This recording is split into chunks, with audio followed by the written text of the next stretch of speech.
Hey everybody. Alright, so it's a scorcher in here. We had that heat wave this weekend, and it looks like tomorrow's going to be way hotter than they originally expected. So, between the heat and the bugs that are getting in the windows here, whew. Anyway, it's nice and cool outside. It's about 60 degrees outside, but these mobile homes, we don't have air conditioning in here, and so they're metal boxes, and so they heat up to like 110 degrees during the day, and during the summer it's just brutal, hot and humid in here.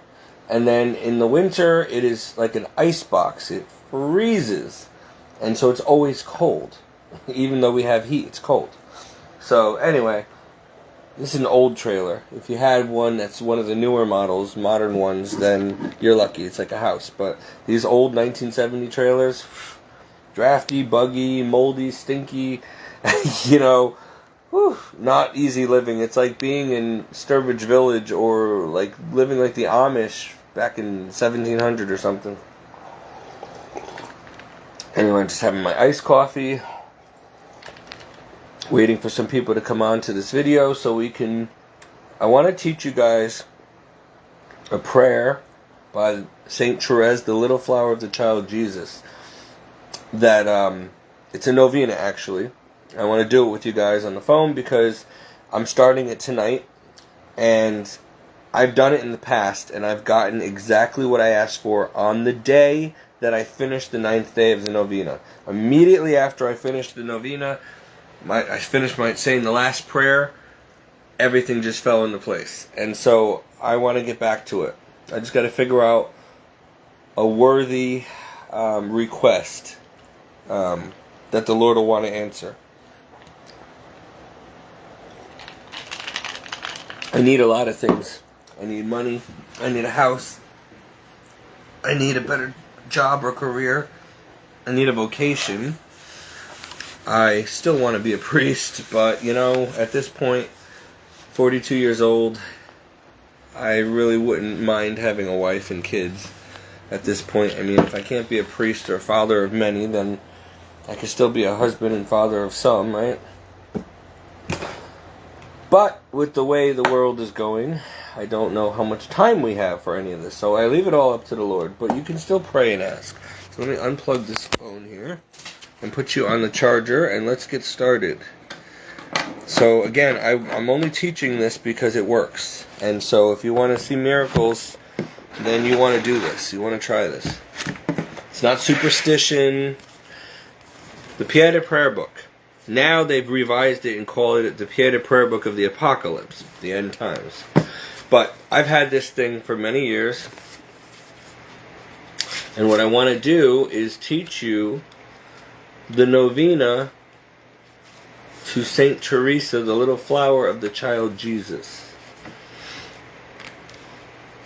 Somebody was just watching and then they decided not to watch the video as usual. It's not for everybody. I know it's Saturday night, people, 10:40 p.m.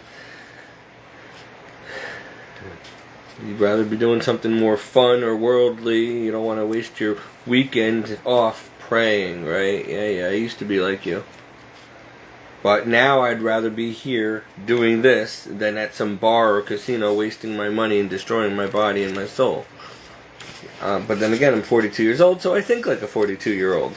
I've matured. If I was in my 20s, the last thing I'd want to do is sit here praying and making videos about prayer on my Saturday night. Alright, let me just I'm trying to find this prayer. Give me a minute here, because this is awesome. And I want to teach this to you, because I'm telling you, if you do this, it works. Saint Therese, where are you? Where are you? Why am I never ready? Here we go. Alright. This is called the Novena to Saint Therese. This is called the 24 Glory Be to the Father Novena. And it can be said at any time. However, the 9th to the 17th of the month is particularly recommended For on those days the petitioner joins in prayer with all those making the novena, thus forming one great prayer in common. The glory be to the Father is said 24 times each of the 9 days, in thanksgiving for all the blessings and favors given to Saint Therese of the Child Jesus during her 24 years of life. After each glory be to the Father, say, Saint Teresa of the Child Jesus, pray for us. Or, you could recite this whole paragraph. O little Teresa of the Child Jesus, please pick for me a rose from the heavenly gardens and send it to me as a message of love. O little flower of Jesus, ask God today to grant the favors I now place with confidence in your hands. Then you mention your specific requests. Then it continues. Saint Therese, help me to always believe as you did in God's great love for me, so that I might imitate your little way each day. Amen. Pray this novena with great devotion and faith, and with confidence that the Lord will grant you what you ask. Feast of Saint Therese of Lisieux, October 1st. So I'm going to do this. I've got to start doing this. It is long. It's 24 Glory be to the Fathers, and then you have to say that after each thing. So it takes a while, and you got to do this every day for 9 days. But when I did this back in 2000, was it 2005? I think it was 2007. I think it was 2007, 2008.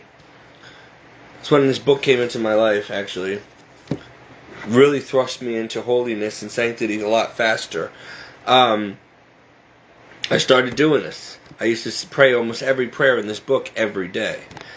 And read the Bible. Well, I got to get back on track now. I promised God today that I would stop being lukewarm in my prayer life and get back into this again, because I used to walk in miracles. So anyway, I did this because back then when I did this, I was about to lose my car. I had a Mustang, and I was behind on car payments, and I had no job at the time, no money. I was living with my parents, and they were going to repo my car if I didn't pay at least one payment of $388.63 by a certain day. Like, I had 10 days to pay it, right?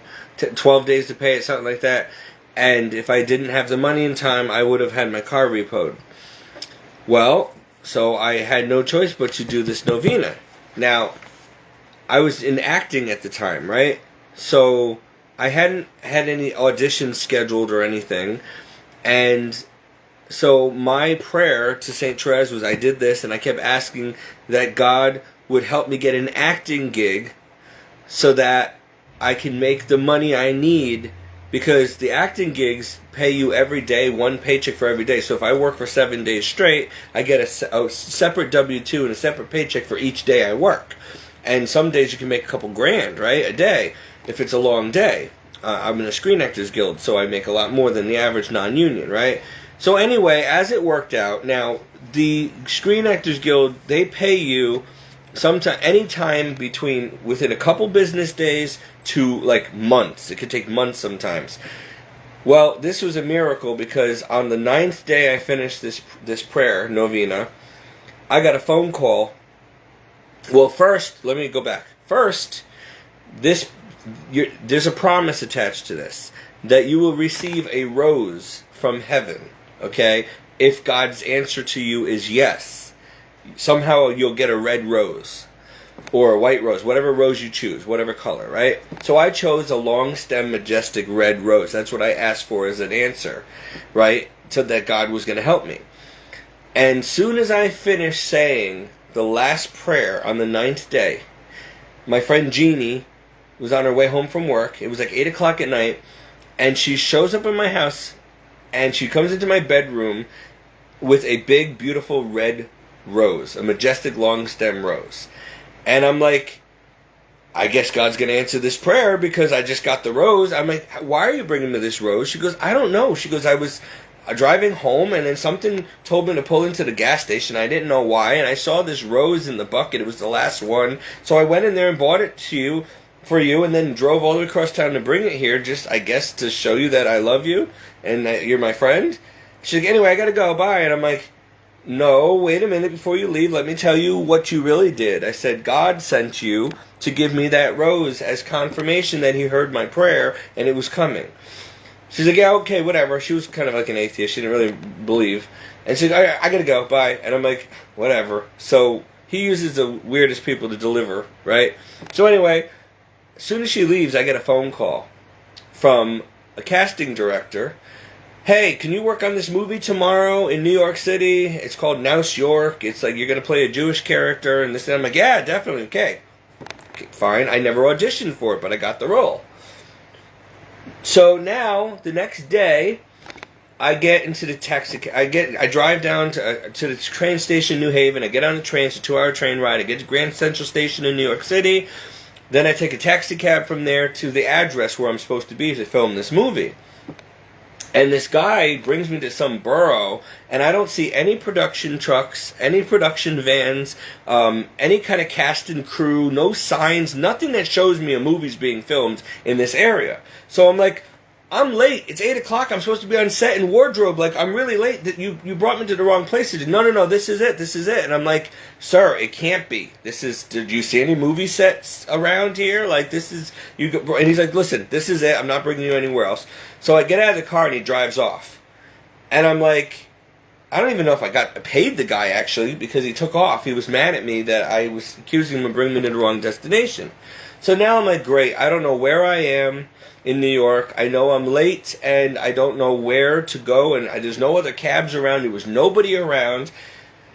So I'm panicking now. I'm going to blow this. I'm not going to be able to film this movie, whatever. I turn around, and behind me is a statue, huge statue of Saint Therese of the Child Jesus.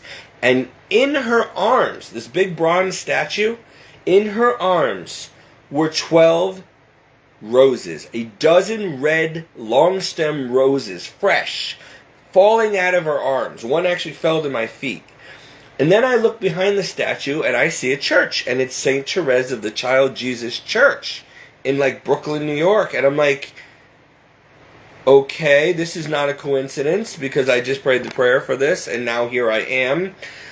So then I start walking a little bit around the side of the church and I see cast and crew this way. Somebody stuck a note.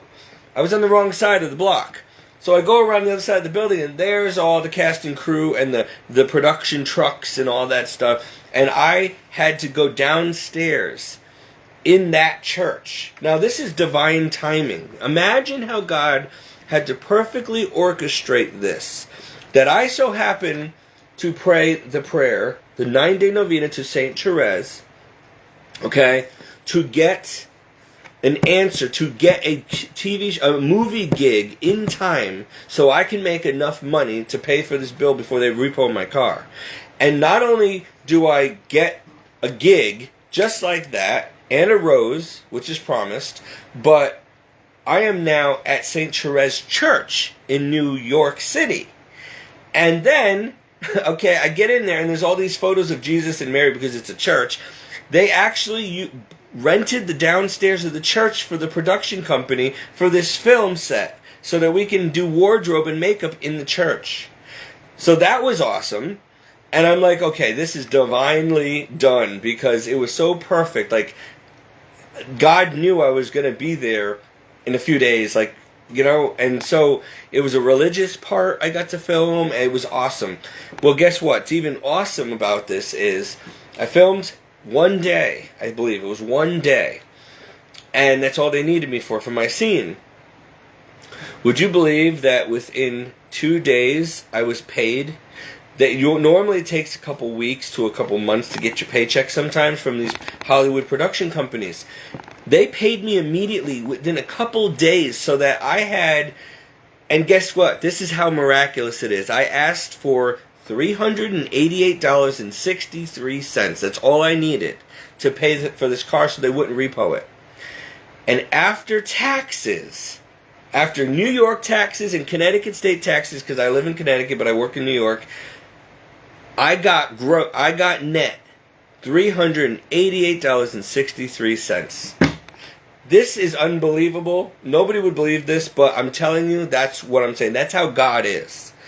Not a penny less, not a penny more. It was boom. And I had it in time, the money, to save my car from being repoed, okay? So, St. Therese, Little Flower of the Child Jesus. Now, sometimes God's answer is no. After my father, right before my father died, I had my father do this novena with me, asking God to grant him a few more years of life, to not let him die of cancer, but to let him live a few more years, you know? And we never got a rose at the end, and the answer was no, my father died. When it's your time, it's your time. But my father also kept approaching it like, oh, do we have to do this? I don't feel like doing it. It takes so long. Oh, are you sure it's going to work? Well, with that kind of lack of faith and attitude and distractions, he's sitting there smoking cigarettes while we're praying. I'm like, Dad, come on. You can't be smoking while we're praying a novena. Oh, yeah, just do it. And I'm like, listen, if this doesn't work, it's because you're not giving God the proper reverence and respect, and you're not really believing. So what does it say here? You got to believe when you pray. Don't do that, right? So the answer was no. Then I tried it one other time in 2014. I decided I was going to try to become a police officer again, like my dad. And I was going to try to join East Haven Police Department. So I was doing well. I prayed this novena, okay? And again, right before my physical test, it was like you had to run a mile in a certain amount of time and all this stuff. It was very hard for me with my disabilities and my illnesses and my brain condition and all that stuff. Really, I should not have been going to boot camp in that condition. It was stupid and dangerous, but I really needed a career at the time. So I said, Lord, if it's your will, you can heal me and I could become a cop, and I won't be able to do it without you, but you can get me through basic training or, police academy. So I'm not worried about it. If it's your will, I'm going to be a cop, no matter what they say. Well, I didn't get the rose again. I didn't get the rose, which meant I was not getting a yes from the Lord with this novena. And wouldn't you know, everything was going so perfect until the last second. I failed the agility test by 2 seconds. 2 seconds. That was, my career is gone in 2 seconds. You either pass or you fail. There's no in between, and you have to wait another 6 months to retake it again. And I trained for 4 solid months to be able to pass this. And what was really stupid was how I failed. It wasn't on the run. It wasn't on the push-ups or the pull-ups, okay, which was very hard for me with spinal injuries. Oh, no. It was the sit-ups that took me out. I was 2 seconds late on the last sit-up. You had to do like a ridiculous amount of sit-ups in 60 seconds. And I completed the amount, but 2 seconds over the allotted time. So I was disqualified. And I'm like, every night I was able to do those sit-ups with ease. Never. With under a minute. And now I fail when it matters the most by 2 seconds. I'm like, are you kidding me? You're really good. I passed everything else. Your written exams, your psych evaluations, everything. Your run. I did everything. You're going to disqualify me and not let me go to police academy because of a sit-up? One stupid sit-up? Rules are the rules. And I was so disappointed. I'm like, all right, Lord, obviously, because here's the miracle. Without God's grace, I would not have even been able to pass any of those physical agilities or written exams, and I would not have been able to run over a mile in less than I don't remember how many minutes. You only had a certain amount of minutes to run a mile. It was hard. And like I said, I trained for 4 months. And I could not have done that in my condition, with my physical disabilities, without the grace of God. So God showed me that, listen, if it were my will, you'd be a cop. I got you through it. You know that with me, you can pass these exams. You can pass these agility tests. These other guys were failing like 5 minutes into it. They couldn't even do it. Me being practically crippled, I was able to do it by God's grace. But he did not want me to become a cop, so he did not let me become a cop. But I tried. So I was able to see what I'm capable of doing with the Lord. My doctors were like, "Are you out of your mind? You shouldn't be doing this. Why are you even trying to join police academy? You're going to get beat up in there and tossed around. You're going to hurt your back. You're going to become paralyzed. What are you thinking?" But I wanted to be a cop, and I wanted to prove to my family that I could have a good career and that I'm not just some disabled bum, and that don't tell me what I can't do. And even if I can't do something, all things are possible with God. But what I forgot was not unless it's God's will. And it was not God's will for me to become a police officer. So, but I could have. And if he wanted me to, I would have been. And then when they said that I couldn't get into seminary at 39 years old, God got me through by one vote. At the last second, somebody changed their vote and I got in, okay? But that was a whole nother story. I had to leave seminary, not only because my health was getting bad, but because there were people there in high places who did not want another Father John Carapi, another Mother Angelica, another Father, oh my God, what's his name? It doesn't matter. They don't want people who are going to be traditional, Marian, conservative. They wanted worldly, progressive, LGBT-oriented and friendly,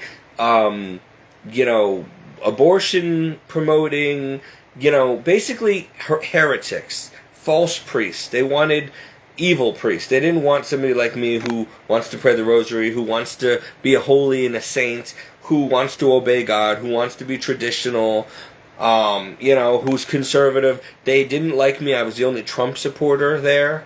They were all Biden voters.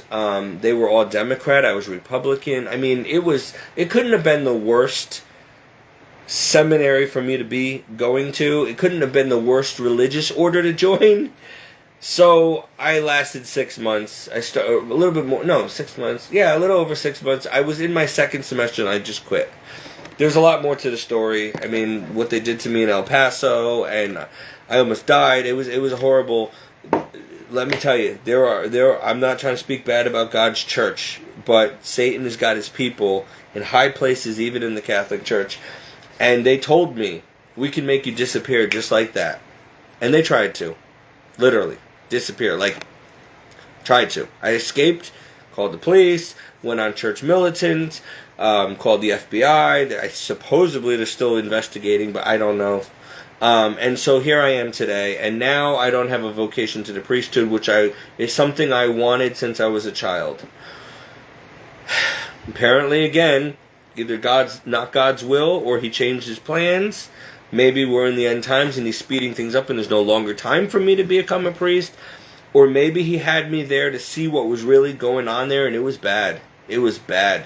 From gay sex with priests and all kinds of stuff there, to just Freemasons running the joint, all kinds of bad stuff. I mean, not all seminaries are like that, but most of them are now. So God help the church and this new generation of younger priests that are going to be coming out there, because they are not real priests. They're not holy. They're not traditional. They're not God-loving and fearing and conservative. They are some new breed of worldly, they called it modernizing, progressive, LGBT, Biden-loving, democratic, liberal, leftist, communist, socialist priests. You can't even put all that in the same sentence as the word priest, because a priest of Christ is opposite of all that. So this is how bad it's getting. So this is another proof that we're in the end times. But anyway, so that's my story about that. Do yourself a favor. Get yourself the Pieta prayer book. Order it online.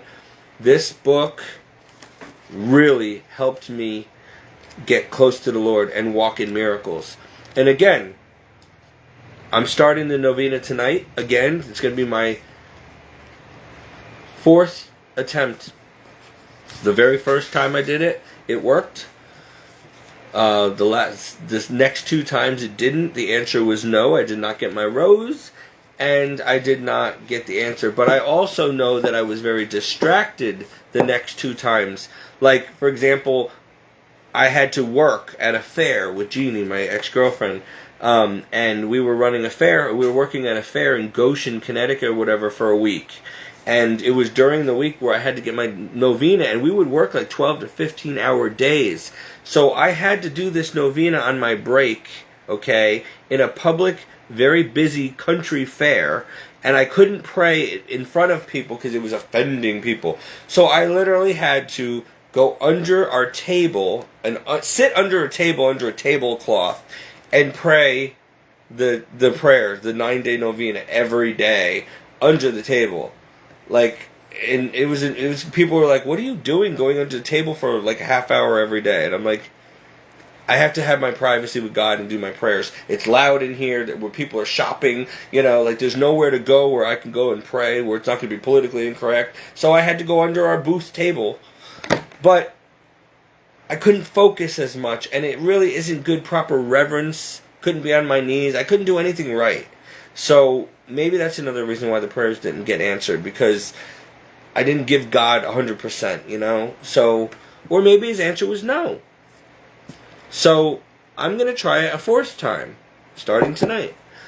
And I'm encouraging you guys to as well. And I think what I'm going to ask... There's so many things I need, but I know that God answers prayers when you ask for what you know he would want you to ask for. So I need a pure heart, a clean heart, without which you will never see God. I need a stronger prayer life again, because I've been getting lukewarm. Ever since seminary, I lost my prayer zeal to pray every day, and I haven't been able to pray as much as I used to. I have no desire anymore, honestly. I do it, but it's not the way it was. I could ask for a home and of my own, and the money to be able to support it. I can ask, I suppose, to become a priest again or get back into seminary. I mean, who knows? I have no idea. But you can only ask like one thing per novena, and considering it's going to take about a half hour a night for 9 straight days, I don't want to waste my time, and if I ask for something that's not God's will, then the answer is going to be no, and I will not get the rose from heaven as confirmation that God said yes, and it'll be a waste of 9 days. So, prayer's never wasted, but so I got to think selflessly and think, what would God want? What's most important? Something for my salvation, something for him, or a worldly thing like a house. Or healing. I have a lot of painful physical issues. I could ask for a healing, I suppose, But if it's not for his glory and honor, or to help advance his kingdom, or so that I can work harder or something, for him, or to make more money to survive, then he might not give it to me, I need to lose weight desperately. I'm on thyroid meds and stuff, and they're making me fatter. And there's nothing I can do about it because I have Hashimoto's thyroiditis. So I've been trying, I'm like starving myself. I'm doing intermittent fasting. I'm eating just protein shakes. And no matter what I do, I'm gaining weight, not losing it. And it's really frustrating because it's unhealthy. I have diabetes. I have heart problems. I have sleep apnea. I have acid reflux. I can't even bend over to tie my shoes properly. It's horrible. Out of breath. It's just no good. You can get cancer when you're obese. So I'm out of breath all the time, low energy, low T, everything. So, and I can't work out at the gym or anything because my back is so bad. I can't lift things, I can't twist or bend, or, I really can't get the weight off other than just diet and cardio, and it doesn't work. Diet and cardio are not working. So I suppose I could pray for that, but it might be considered vanity in God's eyes. I do believe that God let me get fat and stuff to keep me out of away from purity issues or relationships that could lead down the wrong road. When I was young, I was a model. I was doing like Abercrombie model. I was very different looking. I was very good looking. You would never recognize me. And in fact, a lot of people, when I show them photos from when I was in my 20s, all the way up to age 33, when I was still working for Wilhelmina, modeling, they're like, that's not you. I don't know who that is, but that's definitely not you. There's no way that that was you. Do you know what an insult that is to me? Because that was certainly me. And I prided myself on my looks, and all the thousands of dollars spent on photographers and photo shoots and comp cards and headshots and resumes for someone to sit there and say, that's not you. There's no way. I mean, that's an actor, he's a model, he's good looking, but that's definitely not you. You don't even look anything like that. Gee, thanks. I'm 42, not 82. So, but look at the difference this makes. Okay? So, yeah, time makes you sag, you get fat, you get wrinkles, your hair thins, you get gray hair, you get, I don't look like this anymore. I'm not 160 pounds anymore. I'm almost 300 pounds. So, yeah, that was me. But you know what, whatever, doesn't matter.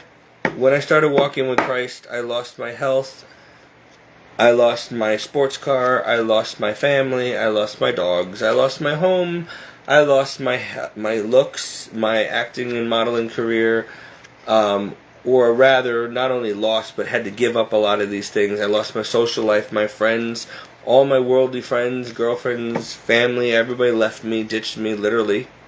Don't want a Jesus freak around, I guess. But you know what? God has been there by my side. He never left me. He's taken care of me and provided miracles, spared my life, provided roof over my head, food, jobs, cars, whatever I need. And all I have to do is what He commanded all Christians to do. And that is be all about my Father in heaven's business. That is put God first. Love Him with all your heart, mind, spirit, soul, flesh, strength, might. And then love others as you love yourself. That's a commandment. First commandment, right? You shall have no other gods besides Him, right? That's the second commandment. So, I do that, and I preach and evangelize and make these videos every day, and I'm all about the kingdom. I put first the kingdom as He commanded, and He said, and all these other things that you need will be given unto you. And I'm telling you, God is a God of His word, because ever since I started saying, I'm not going to worry about what I'm going to eat, what I'm going to wear, where am I going to live, whatever, because worry's useless, it's a sin. I'm just going to trust God, give it all to Him, and say, Jesus, I'm working for you, I'm your servant. Speak, Lord, your servant's listening. My whole purpose every day is to get to heaven and to lead as many souls as I can to you, that they might be saved as well. And that's what I've been doing for, since age 26. And yes, I've lost a lot, but I've also gained so much experience, so many miracles. I've made new Christian friends and family members. My life is totally, radically different, but I asked God when I was 26 to use me like little David who fought Goliath, to do the same thing for me as He did with David. I asked Him to turn me from a Saul to a Paul, to a St. Paul. Saul used to be a murderer of Christians. He had St. Stephen, the first deacon of the church, the first Christian martyr, killed. But yet God was still able to use a murderer of Christians, and He turned him into St. Paul, who is the biggest saint there is, right? Besides the Blessed Mother. And so, God did that with, I could see that He's doing that with me. And then I asked Him, I said, give me wisdom like Solomon. God said that Solomon was the wisest person that ever was and ever will be. So I said, Lord, I know You're a God of Your word. I said, so I ask You to give me just a fraction less wisdom than You gave to Solomon, so that You're not breaking Your word, and I'm not trying to tempt You, but so that I could advance Your kingdom and lead many souls to You and really be able to preach and have wisdom of God so that people will come to You. It's a gift, that You gave Solomon. He wrote the Psalms and stuff, right? Or the, whatever, it's late. You know what I'm talking about. And so, Jesus said to me, you shall have it, you shall have it, you shall have it. Literally. And it's a whole other story how he did that, but he did tell me, literally, that you will have it. He told me, he said, Stephen, I'm very happy with you. He said, you could have asked me for anything, but you asked selflessly. You literally asked for what I would want you to ask for my kingdom's advancement. You asked for selfless reasons, not for yourself, but for me and my kingdom, for my happiness. So you shall have it. And after that, I was like, off and running, preaching nonstop, can never shut up, just comes out of me. And yeah, he's turned me from a Saul to a Paul. I was a horrible sinner. I was in Hollywood. I was sleeping around movie actors on set. I was going down the wrong road. Satan had a plan for me too. And it was to make me like another Channing Tatum out there. And I would have been. In fact, I was friends with Channing Tatum, Magic Mike. And he and I had similar backgrounds, and we were friends, and we both worked on film together and stuff. But I went the way of Jesus, and he went the way of the devil. So you see that he's Mr. Channing Tatum, Mr. famous superstar, and that's great, making all these horrifically abominable sexual films and all that stuff, and some good ones. But he's famous. But what does God say about that? What does it profit a man to gain the whole world and lose his soul? I could have done that too in Hollywood, but I did not want to do those things. I always had a love of God in my heart since I was a kid.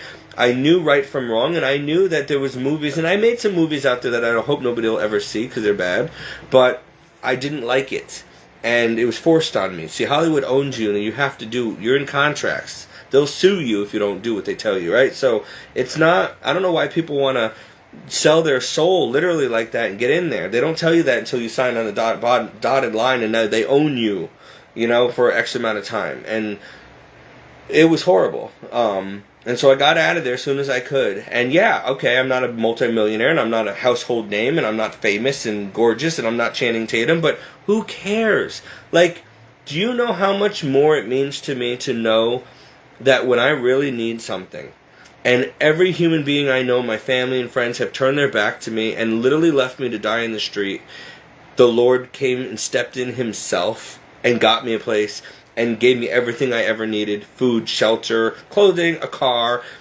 $20,000 to buy a car. I mean, with God, all things are possible. And all I had to do was trust in him, do what he wants me to do for him, and he provides what I need.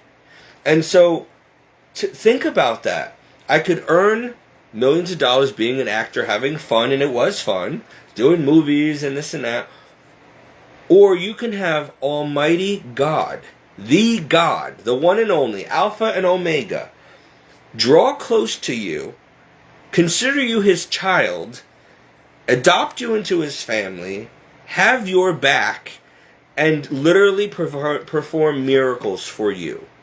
Like, here's God who doesn't need to do anything for me. I work for him. He don't need me, I need him. And yet, for him to take notice of me, he runs the entire universe. But to say that, you love me, Steve, I love you, and you obey me, what do you need? Like, he's my father. Like, when I say that, he's literally my father. I would not trade that in for millions of dollars. I don't care what Satan wants to offer me. It's not worth my soul. And to know that I have a chance to be with God for all eternity, happy, living in a mansion made out of gold and diamonds for all eternity, why do I need to have that now? And have the government chase me down for taxes and all this other stuff? These movie actors are not really happy.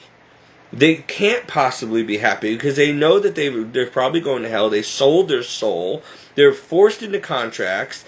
They're forced to do things they probably don't want to do. They got to sleep with people to get a lot of these parts. I didn't. I was offered and I was almost raped, but I didn't do it. It wasn't worth it for me. That's another reason why I didn't get there. I would not play their stupid game. I'm not going to let people sleep with me just so I can have a part. No. I told them, if I get this part, it's because I'm a good actor. Otherwise, go find someone else. They're like, we will. People like you are a dime a dozen. You're just another good-looking face. No big deal. Well, I'm not sleeping with you, dude. So, You could take a script and shove it. And so they hated me in Hollywood, and they would always tell me, take this off, okay, Jesus and the miraculous medal. You couldn't even have this on a movie set. If you ever notice, most actors, most films, never see this. Even though it was hidden under my clothes and you can't even see it, they knew it was there, and they would not stop trying to harass me to take it off. I wouldn't budge. I would not budge. I said, no. And yet they're wearing pentagrams and Satan emblems and hammers of Thor and coming up to me saying, you see this emblem? It's going to crush your God. I'm like, you see this? You hate it because it's real, and this protects me from people like you. So, yeah, you could take your stupid hammer and go have fun.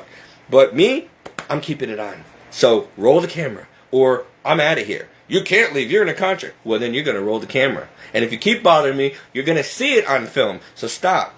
So eventually, you can't let people walk all over you. You have to fight for your faith, for your rights. This is the problem. Too many people say, oh, I'm a Christian, but the minute they get a job, they compromise. Or the minute he's a chance to be rich and famous, suddenly their morals go out the window and they spread their legs for anybody who walks by, and they'll do whatever they have to on film just to get rich and famous. Why would I want to put something out there that's going to be out there forever, leading more and more souls to hell? And in all honesty, if you do enough digging on me, you will see, unfortunately, that there are a few movies out there that I was in my early 20s that, again, I did not know what I was getting into. I was new in the business, and I was lied to, and I was stuck in a contract, and I was threatened with lawsuits if I didn't do it. And so, yeah, I'm doing stuff that are not very priestly or becoming of a Christian, especially somebody who is going to be preaching later on in life, okay? But again, we all have a past. I love St. Augustine. It's no coincidence that I was moved to a town with my family where our parish church is St. Augustine. When I got to know about that saint, I was like, wow. This is a saint who was a doctor of the church, huge theologian, but he was a man whore. He had concubines, he was sleeping around, and his mother, St. Monica, had to pray for over 10, 20 years, every day nonstop, begging for her hellbound son to be converted and saved and to become a priest. Because he did not want anything to do with the church. And he was into all kinds of other stuff and fads, but he did not want to give up sex with women. And he finally, when the Lord answered Monica's prayers and came to him, he said, okay, Lord, but not now, not yet. I will, but not yet. Can you imagine Jesus saying, okay, I'm calling you. I want you to be a saint now. All right, Lord, but not yet. There's a few more women I still want to sleep with and kind of get it out of my system before I become a born-again virgin. I really just can't give up the sex right now. So that's what he did. He had the audacity to tell the Lord, okay, but not yet. And God actually waited for him. Now, he could have smited him with some horrible disease or something and said, okay, now you want to sleep with him? But he was patient and said, okay, because he knew his plans for St. Augustine and for St. Monica. And she died seeing her son convert. Okay, so it was so important to her and to Jesus, and this man became a huge super saint. So yeah, he had a past of debauchery and sleeping around and this and that, but once he set his mind to walk with Christ, that was it. There was no going back. And he's a very strict saint and doctor of the church and huge theologian. So that gives me hope. And when I read that, I'm like, Lord, you amaze me that you always use the worst sinners to do your work. You could choose so many people out there who are already holy or saintly, but you choose a wretch like me or St. Augustine or St. Paul who killed people or what you choose the worst friends, and it's so opposite of God. But he says he does that for a reason. If you take somebody who's known for being holy and good their whole life, it's not going to be surprised that they're a saint. That doesn't require God. But when you see the power of God transform someone's life, that gives God glory. He can glory in that and say, remember Steve? He was sleeping around and he was in the movie business and he was doing all these terrible things and he should have been in hell. But then he said yes to me, and now look at him. Look how I've taken his life from this, stripped him of everything, humbled him, and then put him through all kinds of horrible tests. and then, like Job, and then gave him a ministry, and now he's reaching people all over the world through Facebook and whatever, and bringing souls to me. That was God. I can never take credit for that. I wanted it, but I cannot do that for myself. That was all Jesus. So I'm here making this video as a testimony that, yeah, prayer is crucial. Saying yes to God, avoiding sin, just follow what God tells you. It's not easy, but it becomes easier as you go, and He will help you, and it's not impossible, and you just have to set your mind and keep it set. That's it. Just say, that's it, I'm doing it, I'm done, I'm doing it now, and I'm not looking back. Because now when I look back, like the other day was like the first day finally, where I literally laid there in bed and I was sad thinking about my past and missing my family and missing my friends and kind of the old me and this and that. And then I'm like, you know what? For the first time ever, I actually don't care anymore. Like, I don't want to go back to that anymore. I could care less. And in fact, I'm sitting here having a pity party, missing these family members and friends who don't want anything to do with me. And for no good reason. They got rid of me because I follow the Lord. And that's so wrong and unjust. But you know what? I don't want them in my life anymore. I can honestly say, if I don't see you again, I'm done. I am not going to let you, because they're not losing sleep over me. They don't miss me. I haven't seen or talked to my family members in years. They live 5 minutes up the road. I could walk there from here. I mean, I've tried and tried, but they will not even answer my calls or texts. They told me I'm dead to them. If I go to seminary, never come back. And they meant it. And gosh, there was a time where if somebody wanted to be a priest in the family would be so blessed and excited. Yeah, not my family. They were just glad that I was moving to Wisconsin and never have to see me again. And then when I came back, they said, don't you dare come back.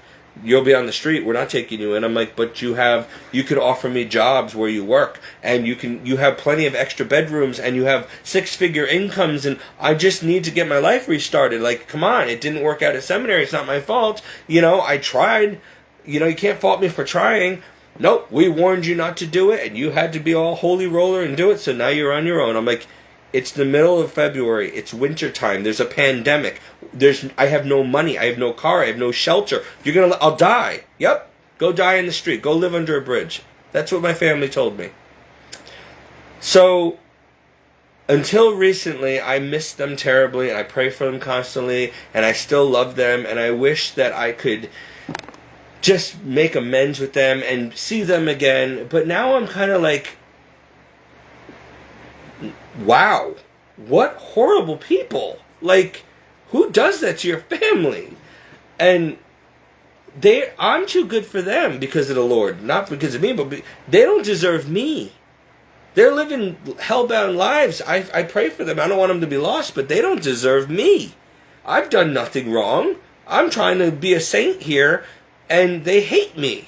So, a prophet's never welcome in their own town. The Bible even says that, and I'm not a prophet, but the point is, when you follow Christ, even the Bible even says that when you follow Christ, first count the cost. It can cost you everything, including your life. It did, literally. And it also says that your own family would become your worst enemies. They'd be the first to turn you into authorities during times of persecution of Christians. So, God did me a favor by pulling me away from these people, And then I think about all my friends. I had a lot of worldly friends. And listen, don't get me wrong. I don't mind going to a bar, having a few drinks once in a while with some people. But it was bad in my youth, Drinking, partying, carousing, orgies, whatever, It was no holds barred. It was bad. And now I look back at that and I'm like, I do not miss that. And in fact, I'm ashamed and I wish I never lived like that. In fact, I can tell you to this day, and I tell young people all the time, if I could go back in time, there's 3 things I would do. I would never lose my virginity until marriage. I would never have done drugs or smoked cigarettes or abused alcohol. And I would have gone to Catholic school and then gone to seminary and became a priest. Real young. That's what I would do. If I knew then what I know now, absolutely. I wouldn't have bothered trying to be actor and model, because I only did that to be popular because people always put me down. My family would never, my father was the only one that loved me. Nobody else ever appreciated. So I was trying to be rich and famous, thinking that if I was a big movie star and a model, that people would love me and respect me finally, and that it would be for the wrong reasons, of course, but it's better than nothing, right? And I was going to be able to have all this money, and I can take care of them, and then maybe they'd treat me good. Nope. It didn't matter how many times I was on TV. My father and I would be the only ones watching my shows. Oh, there's Steve on Law & Order. There's Steve on the news again. There's Steve doing weather reports. There's Steve... And the rest of my siblings and my stepmother wouldn't even come in the room. Yeah, we don't care. Yeah, we don't...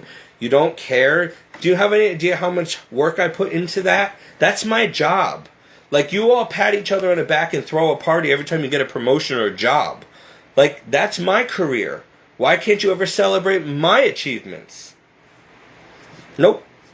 So, I was never celebrated, and I don't think I ever will be. And you know what really hurts? I did that for them. I didn't care about being a model or an actor or being on TV. I honestly hated it. Like, I could care less. I mean, it was fun, but I mean, it wasn't sometimes. It was just annoying. And I don't like being in the spotlight all the time and having no privacy.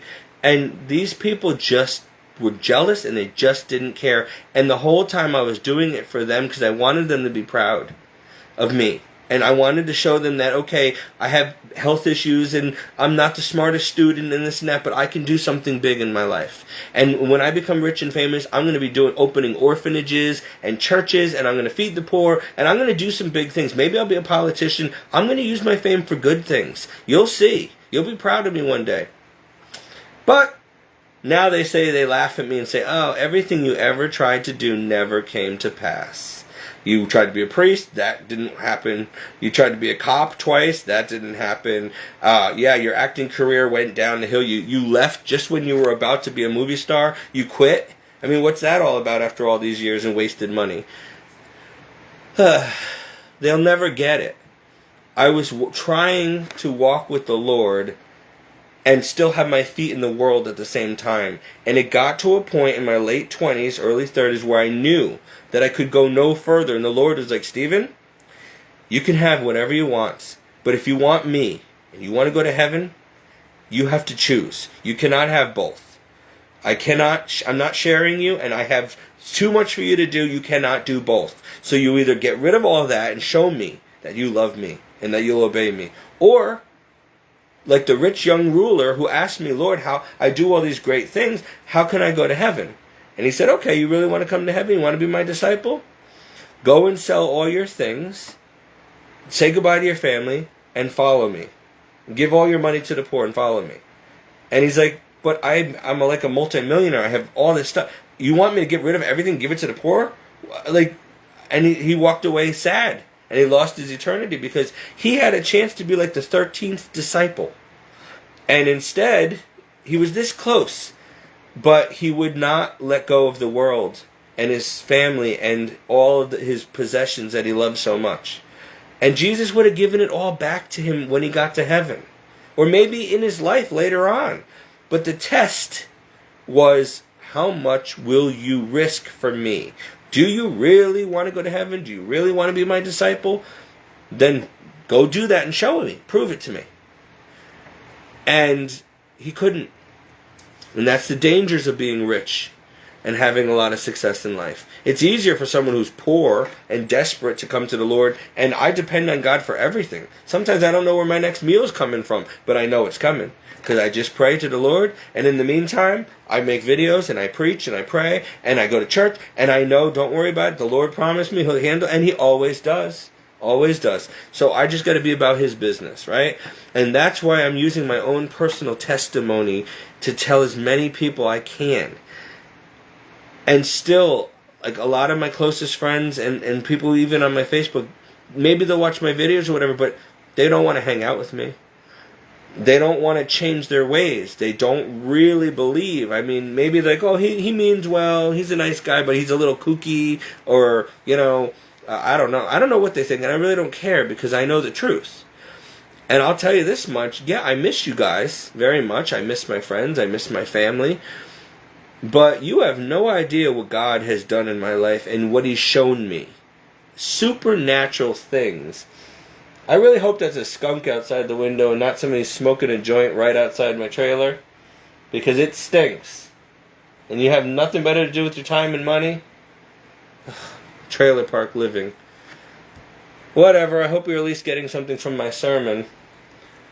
Anyway, so, sorry, I can't always be nice.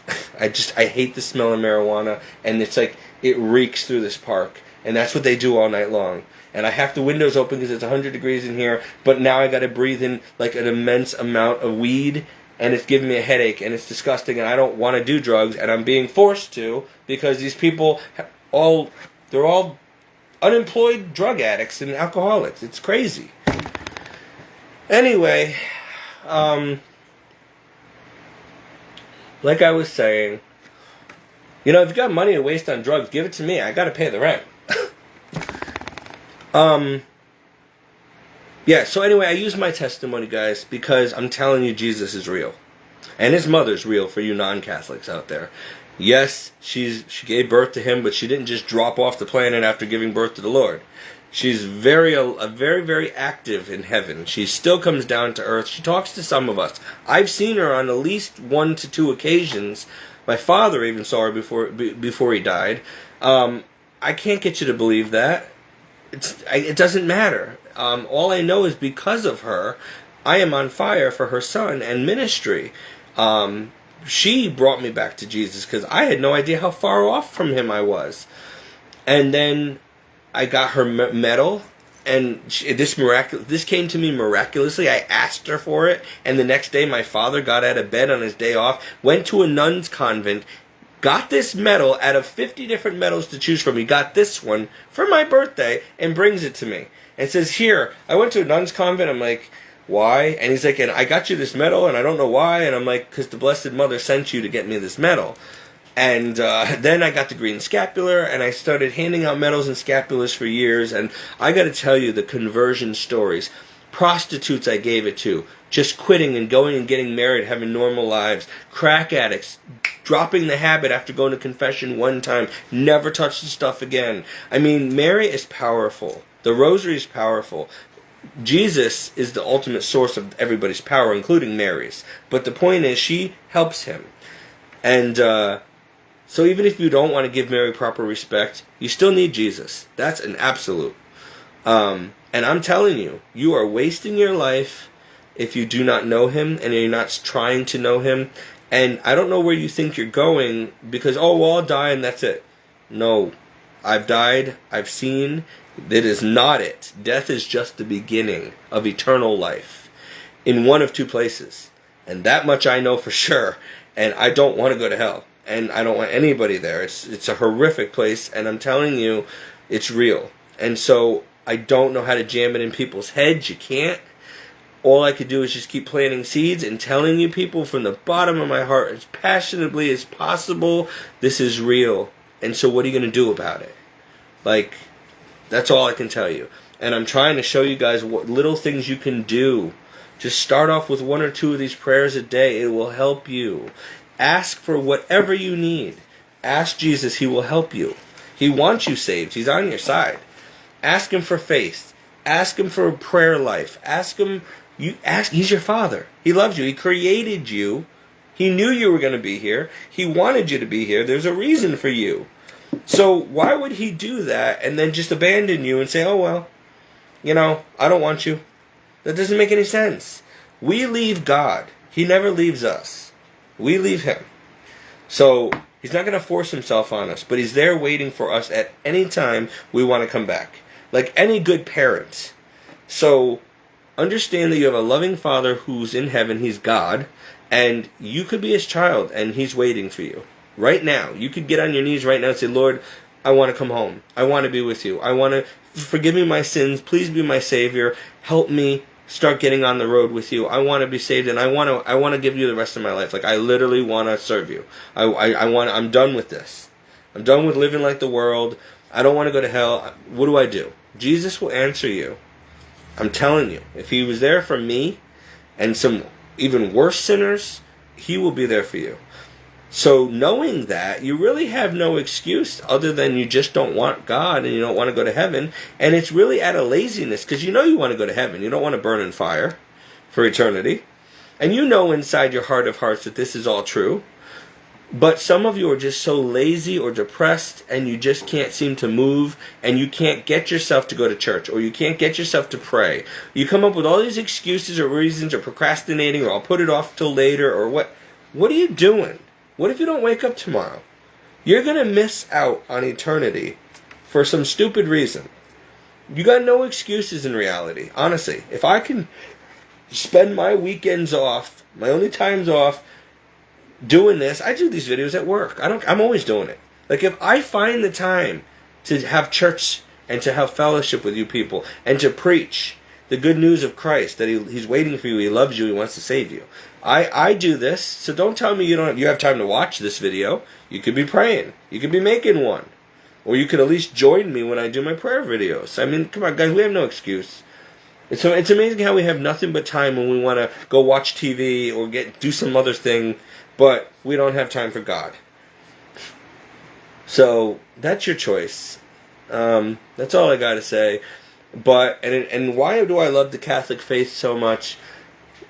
Because Christianity is awesome, but Catholicism has the fullness of the faith. And what I mean by that is there's so much that you can do to draw closer to God, to sanctity, to hone in on your skills, to be filled with the Holy Spirit and have gifts of the Spirit, prophecy, visions, dreams, speaking in tongues, healing people. I mean, there's so many things you can do with the Holy Spirit. And the Catholic Church really walks you through that and shows you what you are capable of. Man, Satan is afraid of you, honestly. Like, he's afraid of true followers. If a Christian who really knows how powerful they are, a Christian who really says yes to the Lord and goes all in 100%, and is filled with the Holy Spirit and has the gifts and knows how to use them, man, they are like Jesus walking on the earth. They are a force to be reckoned with. And the powers of darkness cannot afford for you and I to figure out who we are and what we're capable of. Their whole kingdom would come crashing down if all human beings decided to turn to Christ and actually be real Christians. They wouldn't stand a chance. So they're preying on your ignorance and your laziness. So, I mean, there's nothing that I couldn't achieve in life that God wanted that I couldn't pray for and get. Literally. It's power. Some people, I'll take it in my own hands. I'm a witch. I'll do some witchcraft. I'll do some stupid spell and I'll get it. Maybe you will. But that's because it's coming from the devil, and guess what? Nothing's free with Satan. He'll give you whatever, but then you will pay for it with your life. You'll have a curse on your life. Then you'll go to hell. I just go to the Lord. Jesus, you already know what I'm going to ask you. You know what I need. All things are possible with you, I believe. So you know what? Lord, this is what I need. I pray, and I say, that's it, Lord. In Jesus' name, I trust you. If it be your will, I'm going to have it. If not, then you know better. But here's the awesome thing about having God as your Father. He's a good Father. He denies you nothing. He wants you happy and safe. He wants what's best for you. He knows better than us, right? So you ask Him, and even if the answer is no, He will always give you something better. If I ask for a glass of water, he's like, Steve, you don't want a glass of water. You need a Poland Spring bottle, like in your kitchen, like with a whole refrigerated unit. Like, that's what I'm giving you. I don't want to give you just a bottle of water. Or He'll give you a Poland Spring truck. Or, Lord, I really need a car, and I don't care if it's rusty or whatever. I just need a car to get to work. Next thing you know, I'm driving a Buick LaCrosse, like fully loaded, gorgeous sedan, leather. It's like, whoa. Lord, I can't afford something like that. Don't worry about it. Somebody's giving you 20 grand. 20 grand from a stranger in this day, that's a miracle. And so, yeah, and you know what? It's kind of funny because I always wanted that car. Like, I kept seeing them everywhere, and I'm like, I would love to have that car. But I don't dare ask God for that car because that would be asking too much. So I'm just going to say, Lord, as long as I have a car for work, whatever. I don't care what it looks like. I don't care if it has a door on it. As long as I can get to work. And I got that car that He knew the desires of my heart. Like, He didn't mind giving it to me. And you know what? somebody already keyed it up, banged it up with the doors. The first day I drove it to work, somebody hit me coming off the highway, slammed into the back. There was no damage at the time, so I let him go. Messed up my neck a bit, but I let him go. Some young kid who works at a gym. And I said, you're lucky you hit a Christian, because somebody else would have sued you. And so, the car's all scratched up now. It's just a car. I mean, it's still beautiful, but we had some people around here who were jealous and upset, and apparently, even though they were parking in my parking spot, they didn't like that I was in my parking spot, and that they thought it was theirs, that they were entitled. And so they got mad and started swearing one night. I heard them. They were walking around my car, and the next day there's all gouges and scratch. Real nice. Real nice. And they don't even live here. They were visiting. So, who cares? God saw that, and they're going to pay for it. In the meantime, it's still a nice car, scratched up or not. It just would have been nice. It didn't last a week before somebody vandalized it on me. But that's just how it is. Like, the God wants to reward you, but Satan throws wrenches in everything. And that's how it's going to be down here. So, when you're in heaven, you don't have to worry about this anymore. Everything's going to be perfect. You just got to get there. In the meantime, be happy with what you have. But the point is that God hears your prayers. And He wants to answer you. But if you don't believe He will, or that He can, and if you don't do your part, like, if you don't obey and love God, you're His enemy by default. Why would He go and out of His way to bless His enemy? He wouldn't. But the minute you walk with Him and become His child, you have all the inheritance of heaven. All that is God's is now yours. He will freely give. So, you don't have any. When God is with you, who can be against you? If God is by your side, you got everything you need.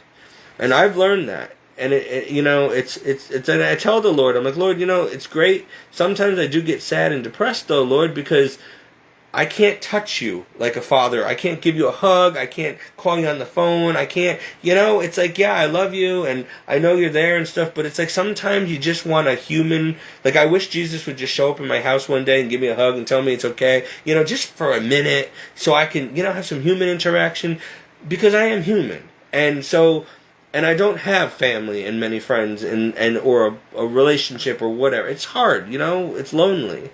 And so I miss my family and friends, even though they treated me horribly and left me when I needed them the most. But when you love, and the more you become a Christian, you love like God unconditionally, you can't help but to love people and to forgive them. No matter what they do, you're no longer thinking like your old self. You think like Jesus. And you see everybody has potential. Everybody's a brother or sister in Christ, or is supposed to be. And you know that hell is bad, and you don't want anybody to end up there, no matter how bad they are. I mean, I wouldn't want Hitler there. He's probably there, but I wouldn't want him there because it's so bad. I could not bear to send anybody, no matter what they've done, to that place. It's that bad. And it's forever. So, can you imagine God, who created you and I and all these humans, and you really think He wants to lose us forever and have to see us in anguish and pain and suffering? So, we have a choice to make. You and I have a choice. It's not easy, but it's worth it. And I'm already 42 years old. I didn't even think I'd live this long. I already outlived my own mother. She took her life at 41. A lot of my friends died in high school or in their 20s. Accidents, illnesses, cancer, car accidents, gangs, whatever. Overdoses. So I'm lucky to still be alive. It's not easy to survive nowadays, right? And so I made it this far. What's a few more years? I lived my life for 42 years my way, for the most part. I sinned enough. Now, is it so much to give the last few years of my life to the Lord? I mean, even if I live another 30 years, I'll be in my 70s, right? That's not... 42 years came and went just like that. The next 30 is going to be just like that. If we even live that long. So, I'm only asking you to give the last few years or hours that you have on this earth to the Lord so you can be saved and go to heaven. Is it so much to ask?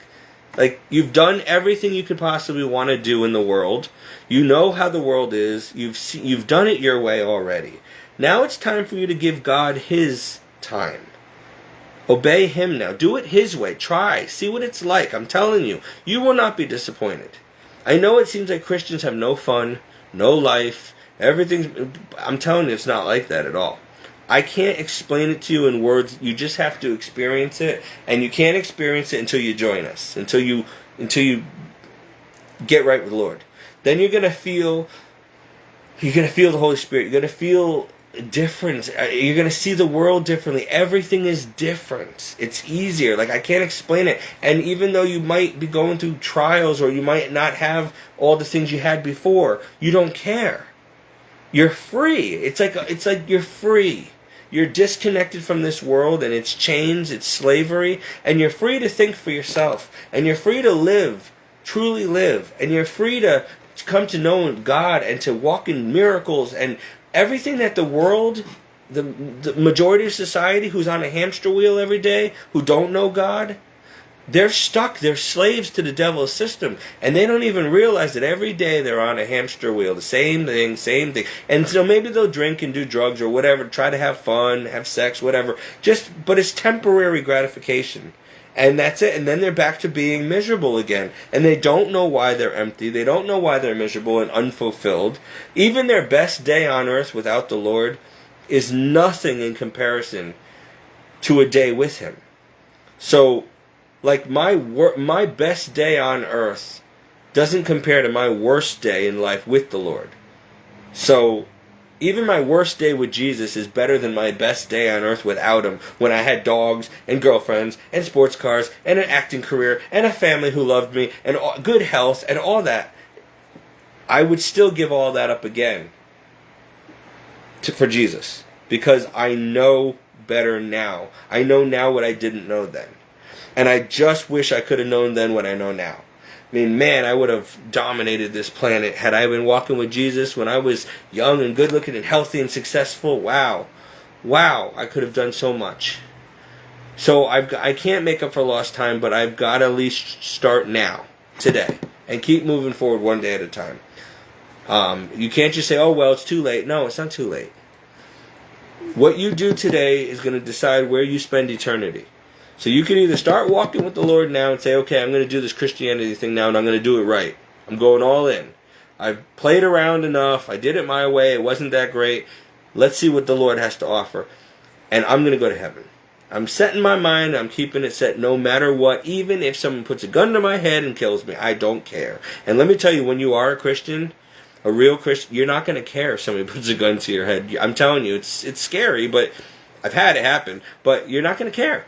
Because you know that if they pull that trigger, you're going up. You're going to be with God. You're going to be happy forever. You'll never have pain or suffering again. And it'll be over. And you'll be in heaven. So, you got nothing to lose with Christ, but everything to gain. But if you don't have him, you have everything to lose. So, God bless you. Again, I'm going to do this now. I got to start my novena. I'm not going to film it because it takes a long time, but it's the 9-day novena to Saint Therese of Lisieux, the Little Flower of the Child Jesus, from the Pieta Prayer Book. You can probably find it online. 24, glory be to the Father, to the Son, to the Holy Spirit, as it was in the beginning, is now, and forever shall be, world without end. Amen. And then the little prayer that you say after that. And you say that 24 times, which is going to take me probably till after midnight, every day for 9 days. And then, if God's answer is yes, you will get a rose. Literally. You'll get a flower. And if you don't get the flower, which I've never heard somebody not getting the flower unless the answer was no, you will get a rose from heaven, where somebody will give you a rose or buy you a rose will somehow materialize, or you'll be in church and one will fall out of a vase and land at your feet. Either way, if the answer is yes, you're getting your rose. Okay? That's a promise. And then, if you get that rose, you got your answer. The answer is yes, and you're going to get what you prayed for. If you don't, alright, it was not God's will. But God doesn't waste our prayers. So those prayers will work towards something else in your life. So you can never waste prayer. It's never in vain. Even if you don't get the answer you hoped for, God still takes that prayer and applies it to something else. And oftentimes what we're asking for in our puny little mind is not even as great as what he's going to give you. So he might say no, but it might be because you're going too low. You're aiming too low. He wants to give you something better. You know? He's God. He gives good gifts. He said, what parents who loves their child, what good parents, if their son or daughter asked them for some bread because they're hungry, would give them a stone? Or if they asked their father or mother for a fish, you'd give them a snake. Well, if you, being evil, being a sinner, still knows how to give your children good gifts, knows how to take care of their children, how much more does your heavenly Father and God, who's holy, know how to give good gifts to those who ask? Alright? So there you have it. You have not, Jesus says, because you ask him not. And even if you ask him and you still have not, if you pray and you don't receive, it's probably because you prayed for the wrong reasons. You asked for the wrong reasons. Like if I say, Lord, help me lose this weight, and I genuinely want to lose it because I don't want to be diabetic and get cancer, he might help me lose the weight. But if he knows that I want to lose weight so I can go show off my six-pack at the beach this year, no, that's for asking for the wrong reasons. I'm not asking for, health reasons. I'm asking so I can be vain and go out there and be cause people to lust. So the answer's probably going to be no.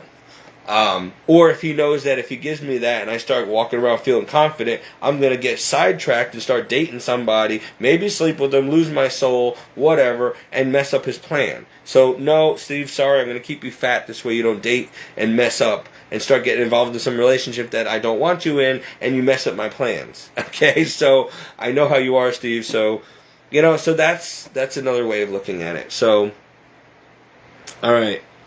So when you pray, believe that God hears you and that he wants to answer you, and then wait, and then and pray for the right reasons. Pray that for his glory and honor and kingdom's advancement, not just for your own selfish motives. Pray for important things. That's why the prayers that get answered the most are prayers for other people. When people are sick or dying or need conversion or whatever, and I pray for them, the Lord almost always intervenes because I'm praying for someone else, not for myself. And it's important. And then I get blessed. Or I'll pray for something if I say, Lord, I want this so that I could preach better or advance your kingdom and help save more souls. Then he'll give it to me because I'm praying for him, for his will to be done. And so, of course, he's going to honor that. But, if I'm praying, for my own reasons or to be worldly and materialistic, well, then he might not give it to me. And you also have to remember the Lord gives and the Lord taketh away. There's been times he's given me stuff and then it got taken away from me. It's like, Lord, what was that all about? Hey, I gave it to you for a certain time or season, and now that time and season's up. Or you abused it, or I gave it to you, and then you fell away, and you started sinning, and you weren't praying anymore, and so that thing became a distraction and an idol, so I took it away. Because I don't want to lose you to hell, so I had to take it away. You don't know how to prioritize and properly manage things, or you were really ungrateful, Steve. I gave you this, and then it wasn't the right one, or the right color, or whatever. Like, come on, we could be spoiled brats sometimes. Any parent on Christmas would understand that. They have kids and they buy them something that's never enough, or it's never the right one, or the right color, or whatever. So, God knows he's got a lot of children. Alright, so that's it. I'm rattling on. It's 12 o'clock at night, Saturday, May 21st. Tomorrow's heat wave here in Connecticut on the East Coast it looks to be a lot more oppressive and hotter than originally expected. It went from red over Connecticut to deep purple, which means the real feel factor, even if it's 98 degrees between the humidity and the real feel, is going to be like 110. So, very oppressive. And we have to be on guard for storms because it gets cool at night, but it's really, really hot. And the hotter it gets in the afternoon, those thunder clouds can get really dangerous. So we're worried about tornadoes, derechos, serious, severe weather and stuff. And with God's chastising the world right now, because that's what he's doing. If you haven't noticed the weather, he's been sending all kinds of natural disasters every day to wake us up. do not be surprised. And I will tell you guys one more thing I'm confident about. I hope I'm wrong in some ways, but then again, I'm kind of not. I think you're going to see earthquakes, probably in Connecticut again this year. I guarantee it. Sometime within the next couple of years, but probably this year. Because the sun is getting worse with the solar flares and storms. Those cause earthquakes, especially if it's facing the earth. Also, God is using earthquakes every day. And if you look at the earthquake map and the videos I've been posting and the articles, they're getting closer and closer to the northeast. You know, they went from all over the world to California, to South America, to the Midwest. Now they're in Norway today, and they're moving South Carolina the other day. It's a matter of time. We already had one back in 2011, the one from Washington we felt up here. Guys, it's on. And I'm happy about this because I'm tired of having to try to prove to people. Like, maybe if the Lord really starts shaking things, literally, it'll get people back into the pews at church. They'll realize, okay, Steve's not a crazy person at all. These things are happening. It's the end. Like, just like the Bible said it's going to happen, it's happening. The skies and the waters turning blood red, the moon, the lunar eclipses turning red, the earthquakes everywhere, the weather chaos, come on, this is all biblical. He said this is how it's going to happen, and it is happening as he said. The next thing is going to be more persecution, another famine's going to come, food shortages, droughts, more pestilences and pandemics, like one with boils on your skin. I think it's monkeypox just started now. You're going to have people with lesions all over their skin. I mean, God said that he was going to do this. So it's happening, guys. It's happening. And so I'm not saying this to scare you. I'm not afraid. I'm going to walk with the Lord. This is just like, he says, though 1,000 fall by your left, 10,000 at your right, it will not affect you. As long as you're holding on to the Lord's hand, you're going to walk through the fires out. You're fine. But step out of line and be his enemy, and you're going to feel it. So you have no need to fear. Just be aware of what's going on and why it's happening. And understand this, that whether you're an atheist or a Christian, life on earth is never going to be the same before 2020. It's never going to go back to the way it was. It's done. It's called the Great Reset. It is the end times, the Antichrist system, the communism's taking over the globe. It's done, guys. It's over. It's all over but the shouting. We have to make decisions. You will go with the New World Order, and eventually you'll have a chip implanted in you, which is the mark of the beast, and you won't be able to buy, sell, trade, or own anything without it. So if you have millions of dollars in the bank, it's useless to you unless you take that chip. There'll be no cash. There'll be a cashless society, and it's all biblical. We will have no more stock markets, so we're going to crash. The economy will crash. The price of bread, Jesus said, would be a day's wages. You'll spend your entire day's wage to buy a loaf of bread. Okay? People, it's supposed to get so bad that people will eat their own children, babies. I mean, they're already aborting them left and right. Why not fry them up? I mean, gee, these people are capable of anything if they don't have Christ. So, the persecution, they're attacking the churches. This whole Roe versus Wade thing, we've been trying to overturn this thing for so long. Finally, now they decide, okay, let's overturn it. And they leak it out to the public. Why? Because they want the liberals to cry out and start attacking Christians. They're blaming the Catholic Church for trying to overturn Roe versus Wade because we want to end abortion, which is only right. There's a lot of people who are violently angry over that idea, and they'll do whatever it takes, even kill us, and they're already burning down our churches, shooting up churches and priests. We are being persecuted, and it's only going to get worse. And what Satan is doing is he's going to turn society against Christians. Jesus said, in the end, he said, woe be to you who call good Christians evil, and evil sinners good. It's going to be backwards. And in the end times, good is going to be considered evil, and anything that's good, ethical, moral, traditional, conservative, that's going to be considered wrong and evil. And everything that is abominable, detestable, sinful, immoral is going to be considered good. Because that's how Satan does things. He's evil. So this is his time. And in his world and kingdom, everything that is opposite of God is permissible. But in God's kingdom, everything that Satan does is not permissible. So we're in the middle of a war here, and Satan is running things down here, and your only protection is Christ and staying in grace. And if you are in him, you will not take that mark when it's forced upon you. But if you don't take it, you may lose your life. You have to be ready to be put in a guillotine or shot or whatever. But I'm telling you guys, and I've actually had dreams. Like, God's given me a lot of prophetic dreams in my life where I've seen things before they actually happened.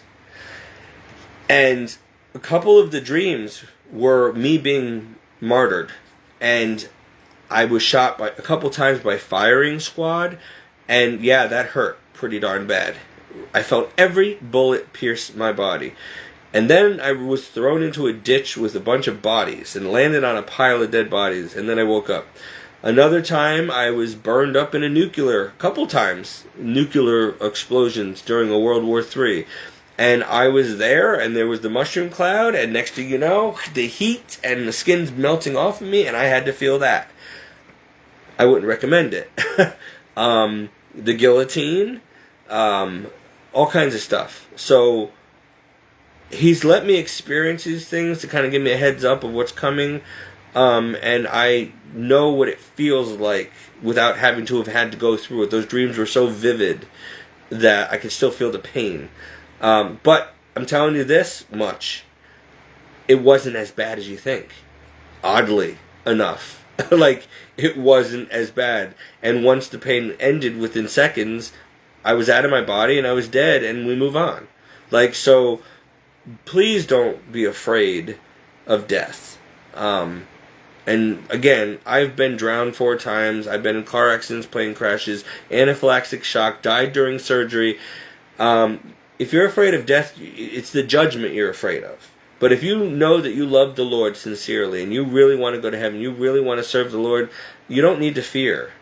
If he knows your heart, and if you really belong to him and you're really trying, you don't need to fear death. Because as soon as you die, he's going to be there welcoming you to heaven. But you do need to fear if you know you're not living properly. If you know you're not going to heaven. If you know that you're going to be judged and sent to hell. But but the point is, that's why I'm making this video. You can change that now. You can change the destination now. It's not too late. You can still cry out to Jesus and be saved and start living now, or start tomorrow. Tomorrow's Sunday. Go to church for the first time in how many years? Go tomorrow. Start one foot in front of the other. Just set your mind and do it. And I'm telling you, and just stick with it, and you'll be saved. He'll take care of you. You won't have anything to fear, no matter what happens. I'm telling you, during this end times, during the apocalypse, during World War III and the Great Tribulation, you're going to want Jesus on your side. Because without him, you will not survive. And without him, you're going to go to hell. So you need him now in this life, and you're gonna need him in this future down here, and you're going to need him for all eternity. So get with his program now. Become a member of the family. That's all I can say. I don't want these videos to be a waste of time and fall on deaf ears. I know I'm nobody special. I'm a wretched sinner myself, or was, I'm sorry I'm not Ben Affleck or Channing Tatum or some big politician or Donald Trump. But would you listen to them anymore? Would you believe them more than you would believe me? I mean, just because they have money and fame? I'm still a human. And like I said, everything I'm telling you is in the Bible, so I'm not lying to you. And I've studied about the saints for years, and all the saints will tell you what I'm telling you, and they will tell you to persevere, press on. Do this for God. Do this for yourself. Do this for your family.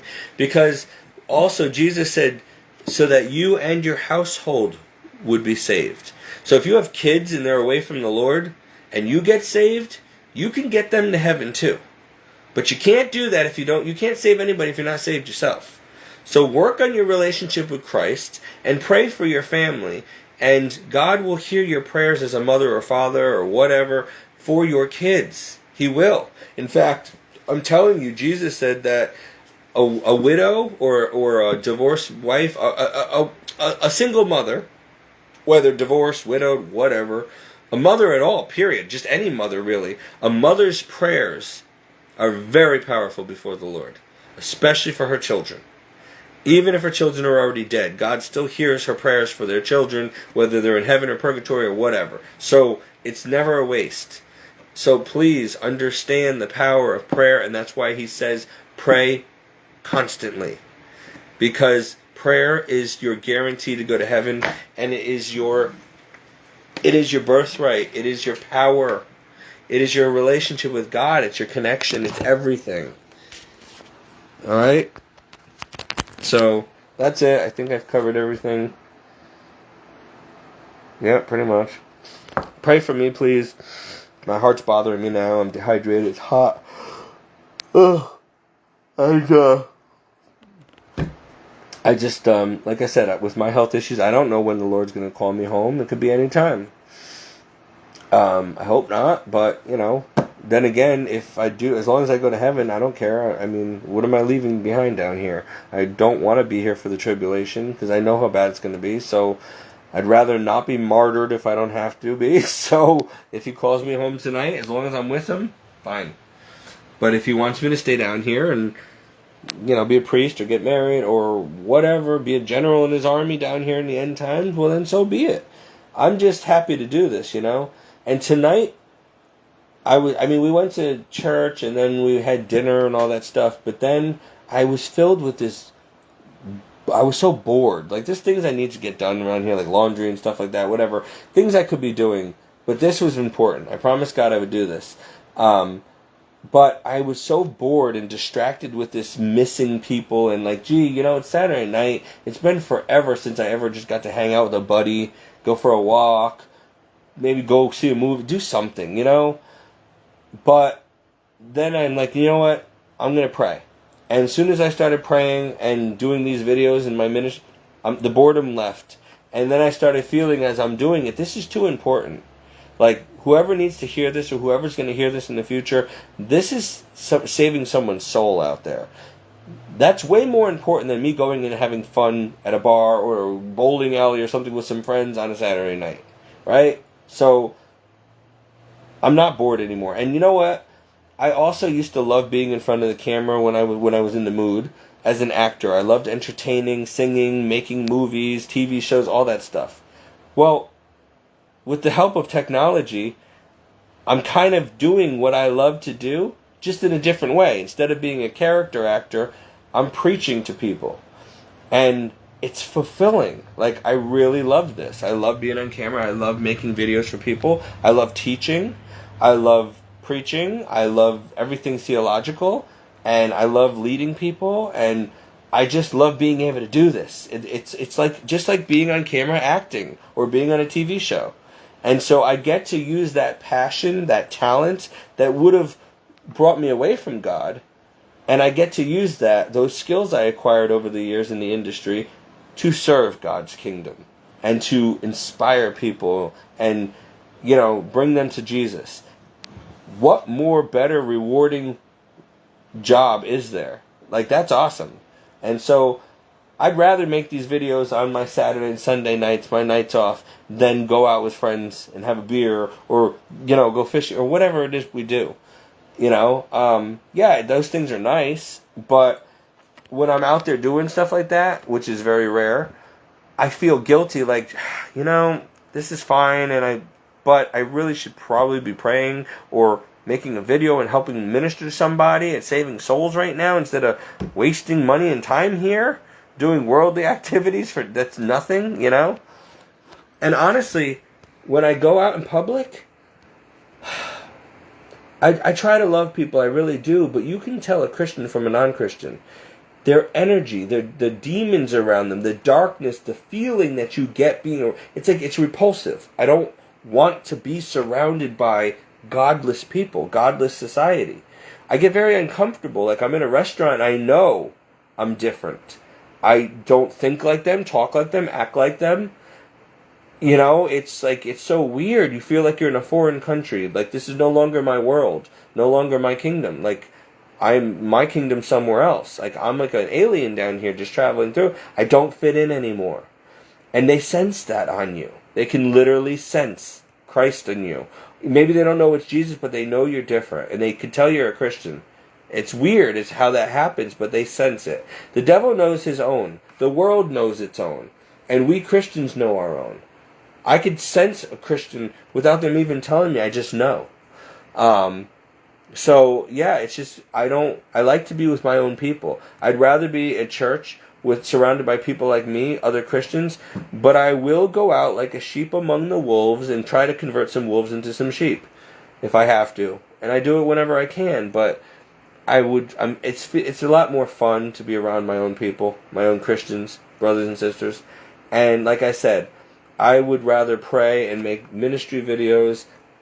It's more fulfilling and fun for me than going out and having a beer with some friends or whatever worldly stupidity we do, because I look at the rest of the world and they're all having fun, but I'm like, what is fun about this? Like, do you see yourselves? Do you hear the stuff that comes out of your mouth? Do you see how you're dressed? Do you, like, realize how immature and obnoxious you are? Do you realize how much you've wasted on alcohol? Do you realize how much you've drank already? Do you know that you're going to get in a car and you're going to drive home and you might kill somebody on the way home? I mean, this is fun. I mean, you have a wife and kids you're going to abandon if something happens to you. I mean, this is fun. Like, they don't think the way Christians think. They don't see things from a wise, responsible, common sense. It's weird. It's all about just pleasure and trying to find someone to go home to sleep with, and or competition, competing, or getting all riled up over a sports team, which I hate sports. It's so stupid. Like, people get in fights over, you got to take off that hat, you're a Yankee fan, I'm a Red Sox. So what? I'm going to beat you up over someone's team? Like, you're really, dude, you have no life. I mean, seriously, you have to get your priorities straightened out. If you get bent out of shape because somebody is rooting for a different team than you, then you really need to grow up and get a life. Because you're wasting your time on stupid stuff. I mean, there's too much that needs to be done on this planet. There's people out there starving and dying and falling into hell like snowflakes, and you're worried about wasting your time and money on a stupid sports team and then getting in a bar fight over it. Like,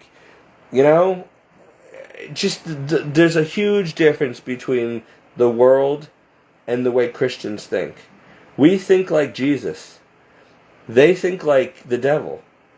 Their thoughts are selfish and self-centered, materialistic, sensual. It's all fleeting, stupid, unimportant stuff at the end of the day.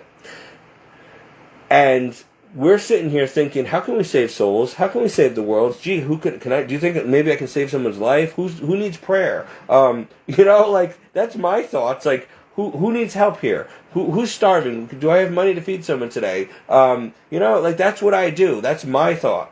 How to help people, how to save the world, how to save souls. And then there's the next guy next to me. I need a beer. I need a beer and I need to get laid. What kind of sports are on today? Oh, whose team's winning? I'm gonna drive drunk home tonight, and then I'm gonna go to work and I hate my job. I'm gonna do it all over again tomorrow. And then they wonder why they don't get a girlfriend. Honestly, I'm telling you, that's how you guys look to us. And imagine a holy God who's sitting up there like, what did I create? I created you in my image and likeness, and you look nothing like me. What happened? Like, you're at the top of the food chain. You act worse than animals. Like, this is just embarrassing. And I'm going to burn up this planet soon. And I wish I never created you. That's what he's sitting there saying, because how can you blame it? It's like, imagine if you were a parent with a bunch of kids and all of them ended up being whores and prostitutes and convicts and drug addicts and losers. You'd be ashamed. It's not your fault as a parent, but you'd be pretty upset and disappointed, right? And probably wishing you didn't have any kids. And that you didn't give up your entire life for them, and every dollar that you had to earn went to them and their educations for them to end up a fool. And reflect on you. That's pretty sad. So that's how God feels. It's like he gave us everything, and then he came down, and he died on a cross for us, and this is the respect he gets. This is the love he gets back. This is what we give him in return. I mean, Yeah, I'd be pretty ticked as well.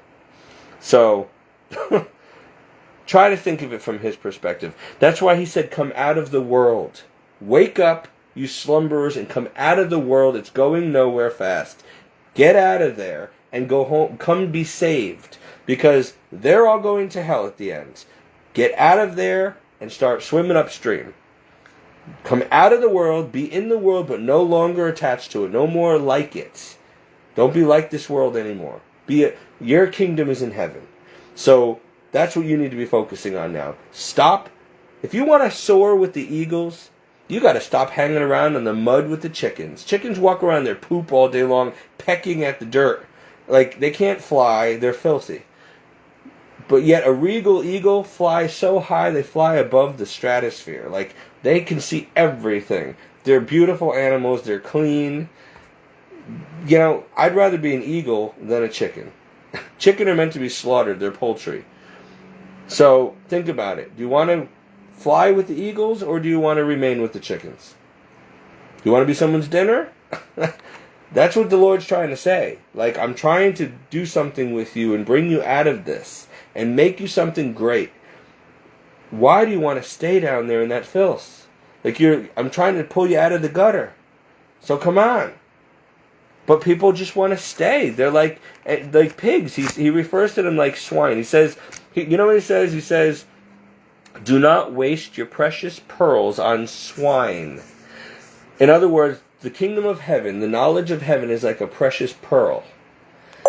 And the people in the world who don't want God are swine. They're like pigs. And if you waste your precious pearls on them, trying to tell them what you know and try to help them to see things the way you see them, you're throwing your pearls to swine. And what the pig is going to do is it's just going to trample. They're going to trample that pearl into the mud and then attack you. And that's what people do in this world. These ungodly people, they will turn and attack you. You're trying to save their soul. You're trying to love them, teach them about Jesus. And you're throwing your pearls to swine. And in return, they're just going to trample on those pearls and then turn and attack you. And then they're going to go back to their filth like a pig in its filth. Pigs, if you take a pig out and you wash it all up, you clean it up in a bathtub, as soon as it gets a chance, it's going to run right back and roll back in the mud again. They're not happy unless they're rolling around in their own feces. It's disgusting. That's why they're pigs. And that's why God doesn't like that we eat them, because they're a vile animal, honestly. So he refers to people like swine. You're either a Christian or you're swine. You're either going to remain in your sin and keep rolling around in your filth, your sin, like a pig, or you're going to come out of it and get cleaned up and put on a nice white robe and move on. But once you get a nice white robe from the Lord, do not go back and jump into the pig pen again and get it all mudded up again like a pig. And he also says, he refers to godless people as dogs. And why? Because dog could be man's best friend, but dogs also eat their own poop and they also eat their own vomit.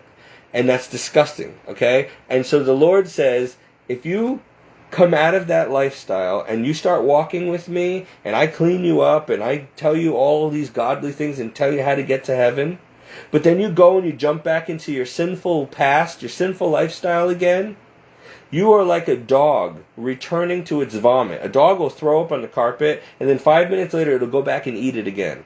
That's sick. Well, that's how disgusting it is to Jesus. When he takes you and I out of the world and he puts us on the road to salvation and he cleans us up and he forgives us our sins and he says, okay, now go and sin no more. Walk with me. Become a saint. Go to heaven. And you look back at the world and say, you know what, I'm going to go back and commit those sins again. That is, to God, he looks at you as if you're a filthy dog who's going back to your vomit. He's like, I just saved you from that. Why are you going back into that? Get away from it. It's disgusting. You threw it up for a reason. Get rid of it. You know? Get rid of it just like you flush a toilet. You don't keep stuff in the toilet, right? When you're done, you flush it. You don't want to keep it hanging around. Well, that's how sin is to us. When you commit sin, it's like that. It's like a dirty toilet bowl, okay? You want to flush it away and get rid of it. You don't want to hang around and let it smell.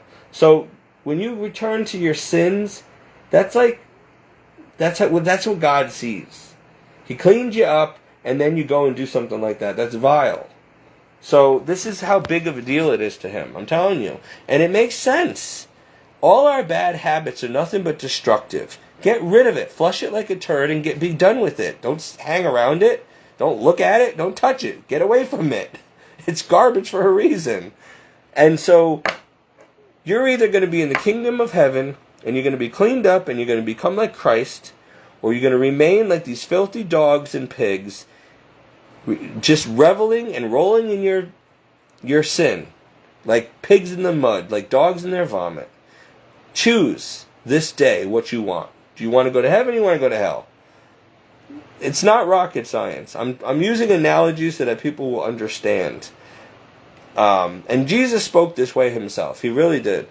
And the Sermon on the Mount will tell you also. So, that's pretty much all I got for you. I mean, there's no way to break it down. I'm not telling you it's easy to be a Christian, but it's not that difficult either. And I'm telling you, it's worth it. You just got to get on with it already. Stop procrastinating. Just do it. It took me forever to get there, but once I did, I fell a bunch of times, and I fell back again, and went back to my vomit. But now, you just keep getting back up, and you try not to do it again. The point is just keep trying. Keep moving, one foot in front of the other. And here's the other thing about Christianity. Every day is a new day. So, okay, I messed up tonight. I'm going to bed. I'm doing an examen of conscience. I realized I did all these things. I have to get to confession. Okay, I'll write them down. I'll confess them. God will forgive them. Tomorrow's a new day. I don't need to do the same things I did yesterday again. I can learn from it and say, okay, I'm not going to do that again today. Today we're going to make it. Today we're not falling into that. And you might have victory. And every day, because you only have one day at a time, 1 minute at a time. You're not promised 5 minutes from now. You could drop dead of a stroke in 5 minutes. So every moment is a gift. So live moment by minute, day by day, hour by hour, with a God conscience, trying to go to heaven. And you'll where the mind goes, the body will follow. The man will follow. Get your mind on Christ and on heavenly things, and your body will walk in that direction. But if you allow your mind to dwell on sinful things from your past, your body's going to go right back, turn around, and bring you right back into it again. And every time Jesus saves you and pulls you out of that mess and gets the demons out of you and whatever, cleans you up, when you go back, you end up 8 times worse. You might have had one demon in you the first time, but now you go back to that lifestyle, that vice, that sin again, you're going to have 8 demons that have to be casted out now. You're going to be worse than you were the first time.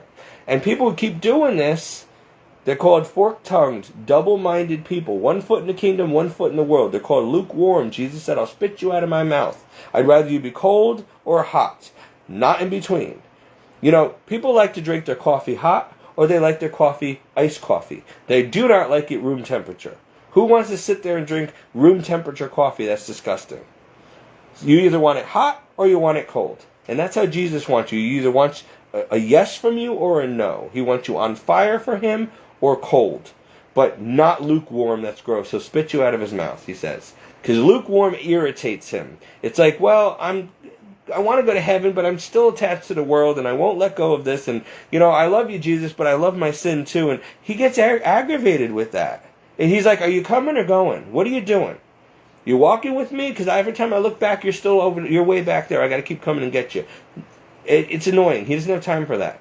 You're either going to walk with him, and you're going to detach from that stuff. And if you fall, he'll pick you up.